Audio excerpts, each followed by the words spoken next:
Okay, so here we have Blue. Blue is 4-ish. And where did you get him from? Is he from the UK or another country? No, he's from the Oh, from the UK. And Elaine and Andy have had him for 2 years. They rescued him. He'd been abused and things before. He actually had been abused. Super anxious, etc. But what they've done really well with him and just taking their time and getting him. He's really, really comfortable with them. He's really comfortable with anybody after he's met them. He is pretty comfortable. But his problem was that he chases his tail so much that he would bite it raw. You know, he would really damage himself. And not only that, he would be outside on a walk. He was on a flat collar and a flexi lead, pulling along, always in front of the owner, not necessarily pulling them off their feet, but always in collie mode. And what we're finding is, because the dog has normally been in the driver's seat, he's then dictated where the vehicle goes. So then he would start chasing his tail in the middle of the street, you know? And what we're doing now is we're teaching him to be in the passenger seat rather than the driver's seat. Now, you've had a couple of trainers out already, and you said you didn't feel they helped you really anything with your actual issue. No. They maybe spoke to you about other things that actually go, yeah, but that's not what I've called you for, you know? So here, what we're doing, sorry Rex, stood on you. What we're doing is teaching. The most important part is not focusing on the symptom, Elaine, which is the chasing the tail, but actually why he was doing it is because he was living his life as a collie. So now what we're trying to do is have him live his life as a dog that looks like a collie. And we can absolutely have him go into collie mode and chase the ball and have a great time, but when you say so, not when he says so. Because he would normally be on that lead, and when we're using a short lead, he would just be on that lead, sideways, choking himself, pulling along. And not like that, Elaine, has he ever pulled you over? He's not pulled me over. But being quite strong, he yeah, kind of grab the lamppost sort of thing. Yeah.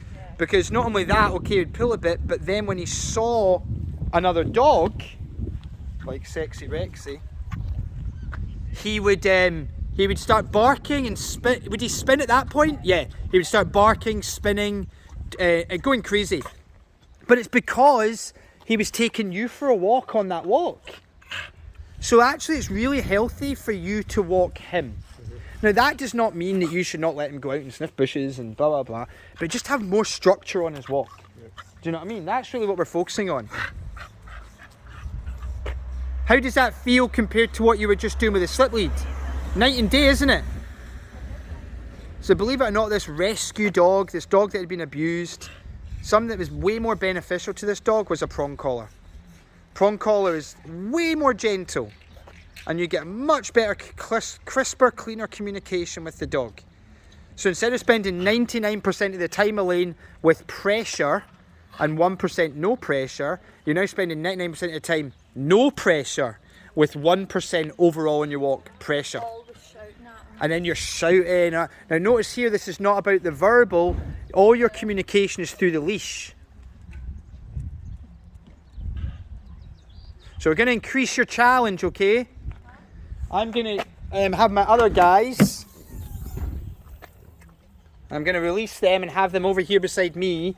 And if he starts getting anything you're not happy with, stop and just that wee pop. More like a clock face, more like maybe a 1 o'clock position, you know. But remember, you're not holding, just wee wrist pops even, okay? Just to see, because this could trigger again his habit, because he's got an addiction.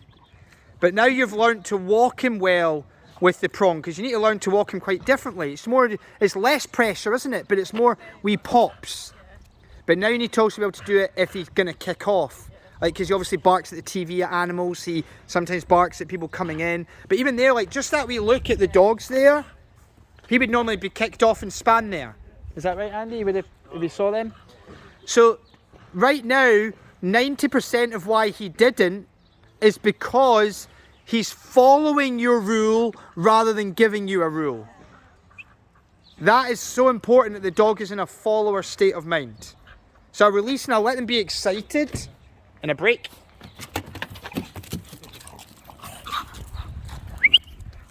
Come in.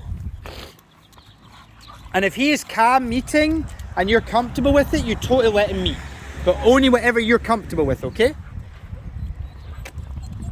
Nice. Practice with the blue dog first. Yeah, go right to him, it's totally fine. Just relax the leash, you're beautiful. Now there, what you could have done, Mum, see when he sniffed that dog there, you could have went, good boy. And then just like walked away. That's it, a wee pop up. Nice, nice, nice. Now before the good there, because she's span, layer the physical pop with a word. Pop, no, Right. then good boy. Does that make sense? Because you technically taught him good boy meant no there. Yeah. Does that make sense? Or, no you didn't, you technically didn't teach him a word with no. You just physically stopped him and then you said good boy. Yeah. So he knew the good boy, but you didn't add a word to the pop. So then you would always need to pop. Whereas you want to get to the point you can just go, hey, stop, you know, without popping him. Yeah. This is beautiful. Now walk up there, maybe towards that van. Yeah, tell him to go with you, whatever, just be normal, yep. Nice. So see how the prong was like a much better translator, it stopped him in his tracks. Right. That able to cut the fuse before the explosion. Now, he would normally be going daft. Nice. Now what your routine would be, remember, is I would say at least 50% of your walk, your dog should walk to you beside you. Structure. Especially, I mean, he craves that, he needs it. And then you know there's times you're giving him more freedom and letting him out. But every time you're going to meet a dog, have him beside or behind you, not in front of you. When he meets, and then you dictate and you're kind of like, right, walk on, let's go. And then you tell him to move on. That's very good. Give him a wee pop, tell him to come on. Yeah, walk right by them. Good lad. We'll go by the car. Nilo, over. Come in. Junior, wait there. Thank you. Nice. So see there, even there, Elaine, your pops are so much less. There you go. Take your time. Practice a wee pop up. No. Beautiful. No. See, if that was to slip me to the flat collie, he ignored it. Notice how there was no pokes, no none, but you stopped it much easier. And look at happy boy. Like, that's kind of real him, you know. Elaine, watch out. Nilo, in. Okay, stay to that. Beautiful. Yeah, definitely let him meet, interact. Isn't it funny how we were using a previously aggressive fighting dog to help your dog, who gets fixated on chasing the tail? That's beautiful. See, I can't normally stop. You wouldn't normally be able to because stop when that. they Spin, I can't stop. Yeah. So it's not that he doesn't still have the addiction. Of course he does, and he needs some habits. You know, he needs you just stopped. You took the pack of fags off him, but you're replacing it with. You're right now just going, hey, that's better. And it's hard. It'll take time, but look how much easier it is to diffuse the situation. Yeah, Junior's like, you are being a lazy boy. You're meant to be helping us right now, lazy boy.